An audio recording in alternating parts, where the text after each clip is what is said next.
Hello everyone, welcome back to my channel Kusum abroad diary. ये आज की जो वीडियो है उसमें मैं एक आई ओपनिंग चीज़ आपको बताने वाली हूँ जो कि अभी हो रहा है all over the world.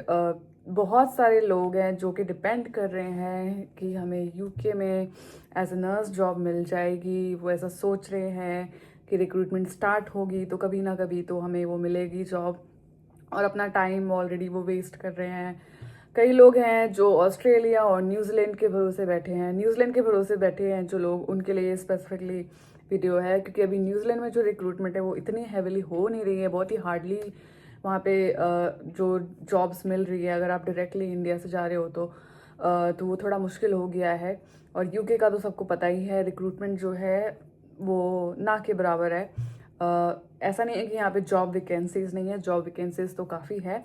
Obviously बहुत ज़रूरत है नर्सेज की, बहुत सारी शॉर्टेज है, बट बजट नहीं है, फाइनेंसेस नहीं है, रिक्रूटमेंट करने के लिए पैसे नहीं है, सैलरी देने के लिए पैसे नहीं है, तो रिक्रूटमेंट हो ही नहीं रही है। और जो नर्स पेशेंट रेशियो जो है वो भी उसकी वजह से डिटीरियोरेट होता जा रहा है। वो लोग जो कि इस भरोसे में बैठे हैं कि हम यूके चले जाएंगे या हम न्यूजीलैंड चले जाएंगे। ऑस्ट्रेलिया अभी भी रिक्रूटमेंट कर रहा है, बट रिक्रूटमेंट का जो, अगर आप डायरेक्टली इंडिया से ऑस्ट्रेलिया जाना चाहते हो तो वो जो प्रोसेस है बहुत लंबा है और थोड़ा मुश्किल भी है प्रोसेस। और ऑब्वियसली अगर आपके पास सिर्फ इंडिया का एक्सपीरियंस है और फिर आप ऑस्ट्रेलिया जाना चाहते हो तो वो थोड़ा सा होता है कि थोड़ा सा वो आपको लेस प्रेफरेंस देते हैं, प्रोबेबली क्योंकि आपके पास कोई वेस्टर्न कंट्री का एक्सपीरियंस नहीं है। पर ये, अगर मैंने ये कहा है इसका मतलब ये नहीं है कि आपके पास चांस नहीं है, चांस है, चांसेस थोड़े कम हो जाते हैं। US, as you know, process लंबा है। एनक्लेक्स, आइल्स, एवरीथिंग आपको सब कुछ करना ही पड़ेगा। फिर उसका रजिस्ट्रेशन में टाइम लगता है एंड ऑल। फिर वीज़ा प्रोसेस जो है काफ़ी लंबा हो जाता है उस सब चीज़ों में।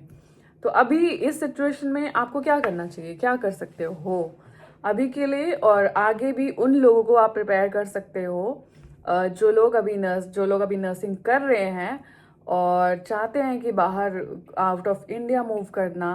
मैं इंडिया बोल रही हूँ बिकॉज मैं इंडिया से हूँ तो इसलिए मैं इंडिया का नाम ले रही हूँ, बट अगर आप किसी और कंट्री से हो और आप चाहते हो वहाँ से कहीं और मूव करना तो ऑप्शंस क्या बचे। ऑब्वियसली अगर आपको इंग्लिश लैंग्वेज आती है तो एक बहुत अच्छा एडवांटेज है। इंग्लिश अगर आपको आती है तो अच्छा है, बहुत अच्छा है, बट मेरा ये सजेशन है कि इंग्लिश के साथ साथ आप कोई और लैंग्वेज भी ज़रूर सीखो। और सीखने से मेरा मतलब है कि ये नहीं कि बस आपको थोड़ा बहुत आना चाहिए, आपको अच्छी तरह से वो लैंग्वेज आनी चाहिए। फॉर एग्जाम्पल, जर्मनी में अभी भी 30,000 to 40,000, शायद ये नंबर मैंने कम ही बोला है, इससे भी ज़्यादा नर्सेज की ज़रूरत है अभी प्रेजेंटली। और ये नर्सेज कहाँ से आ रही हैं, आपको क्या लगता है? उनके पास खुद के पास, जर्मनी के पास खुद के पास नर्सेज हैं? नहीं है। तो ये नर्सेज कहाँ से आउटसोर्स, ये सब कुछ जो है नर्सेज जो आ रही हैं इंटरनेशनल नर्सेज ही आ रही हैं उनके पास।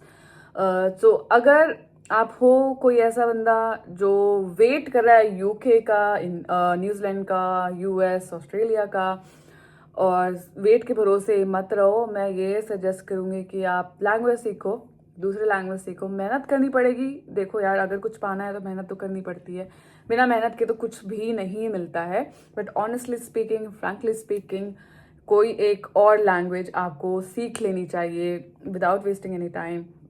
क्योंकि जो जर्मनी में है, या फिर अगर आप नॉर्वे जाना चाहते हो या इटली जाना चाहते हो, डेनमार्क जाना चाहते हो, इन सारी जगह पे अभी भी रिक्रूटमेंट और नर्सेज की शॉर्टेज काफ़ी ज़्यादा है और इंटरनेशनल रिक्रूटमेंट होती है। ऑब्वियसली वो यूके और ऑस्ट्रेलिया और न्यूजीलैंड की तरह प्रॉपरली जैसे ये होती है वैसे नहीं होती है।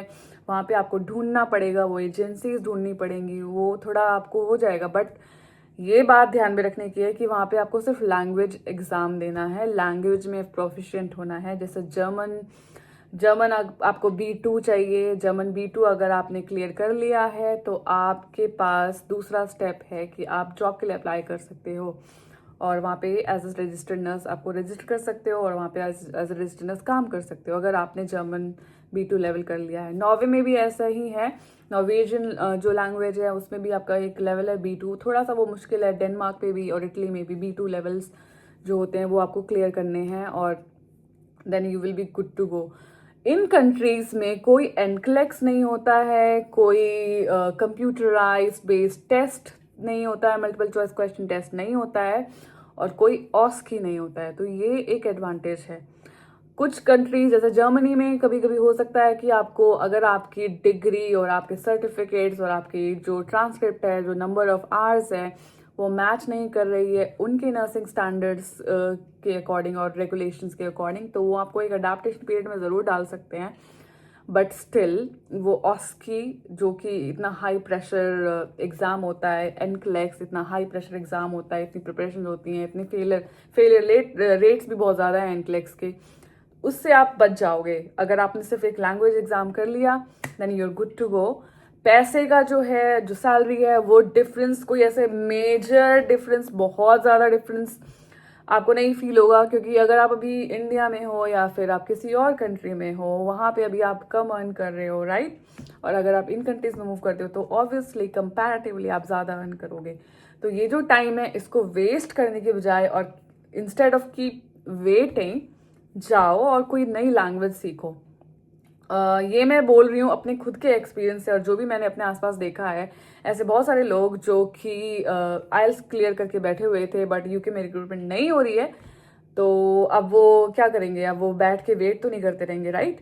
वो कुछ तो उनको ढूंढना है ना, राइट? उनको जाना है, इंडिया से बाहर जाना है, उनको काम करना है, उनको एक्सपीरियंस चाहिए इंटरनेशनल, उनको बाहर जाके सेटल होना है, अगर किसी का ऐसा मोटिव है तो अब मैंने बहुत सारे ऐसे लोग हैं जो मैं जानती हूँ जिन्होंने जर्मन लैंग्वेज की प्रिपरेशन की, B2 लेवल पास किया, और अभी वो जर्मनी में जॉब कर रहे हैं। कुछ लोग नॉर्वे में जॉब कर रहे हैं। तो ये आपको खुद को देखना होगा कि आप वेट करने वाले पर्सन हो या फिर एक्ट करने वाले पर्सन हो। या तो आप वेट करते रहो, कोई भरोसा नहीं है उसका कि कब वो आएगा, कब शुरू होगा, किसी को कुछ पता नहीं है।